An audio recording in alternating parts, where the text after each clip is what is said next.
దేశవ్యాప్తంగా మొబైల్ ఫోన్ల చోరీలను అరికట్టి పోగొట్టుకున్న ఫోన్లను బాధితులకు చేరవేయడంలో కేంద్ర ప్రభుత్వం central equipment identity register portal కీలక పాత్ర పోషిస్తోంది.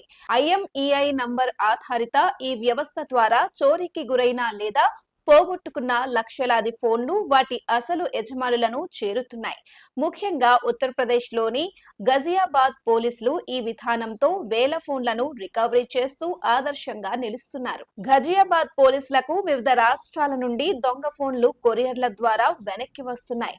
సిఈఐఆర్ ద్వారా ట్రాక్ చేసి ఫోన్ వాడుతున్న వారిని పోలీసులు సంప్రదించడమే ఇందుకు కారణం. తెలియక సెకండ్ హ్యాండ్ లో కొనుక్కున్న వారు కూడా ఫోన్లను తిరిగి పంపిస్తున్నారు. ఉదాహరణకు గజియాబాద్ వాసి రంజిత్ జూ పోగొట్టుకున్న ఫోన్ ను పుల్వామాలో గుర్తించి కొరియర్ ద్వారా రప్పించారు.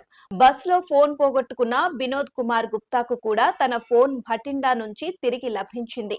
గత 2 ఏళ్లలో గజియాబాద్ పోలీసులు సుమారు 1200 సెల్ ఫోన్లను స్వాధీనం చేసుకున్నారు. ఈ ఏడాది దేశంలోని వివిధ ప్రాంతాల నుండి పోలీసులు కార్యాలయాలకు, స్టేషన్లకు ప్రతిరోజు వందలాది చిన్న పార్సిళ్లు వస్తున్నాయి. ఇవన్నీ దొంగలించబడిన ఫోన్లను తిరిగి పంపిస్తున్న వారు పంపినవే. ఉదాహరణకు పుల్వామాకు చెందిన 35 ఏళ్ల వ్యక్తి 6 నెలల క్రితం స్థానిక దుకాణంలో తక్కువ ధరకు ఒక సెకండ్ హ్యాండ్ ఫోన్ కొన్నాడు. ఫోన్ కండిషన్, బ్యాటరీ లైఫ్ చూసి సంతృప్తి చెంది కొనుగోలు చేశాడు. కానీ నెల రోజుల తరువాత ఆ ఫోన్ గజియాబాద్ కు చెందిన సాఫ్ట్వేర్ ఇంజనీర్ రంజిత్ జూదని అతనికి తెలిసింది. మే 16, 2023 నుండి దేశవ్యాప్తంగా 50 లక్షలకు పైగా మొబైల్ ఫోన్ల వివరాలు సిఈఐఆర్ పోర్టల్లో చేరగా 31 లక్షల ఫోన్లు బ్లాక్ చేయబడ్డాయి. 19 లక్షలు గుర్తించారు. వీటిలో 4.22 లక్షల ఫోన్లను పోలీసులు విజయవంతంగా రికవరీ చేశారు. ఉత్తరప్రదేశ్ లో 1.1 లక్షల ఫోన్లు గుర్తించగా 27,537 రికవరీ అయ్యాయి.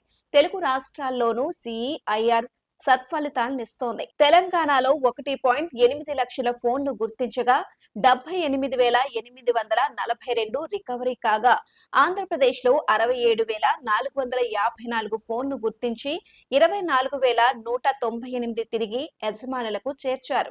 కర్ణాటక 78,507 ఫోన్లను రికవరీ చేసి మెరుగైన పనితీరు కనబరిచింది.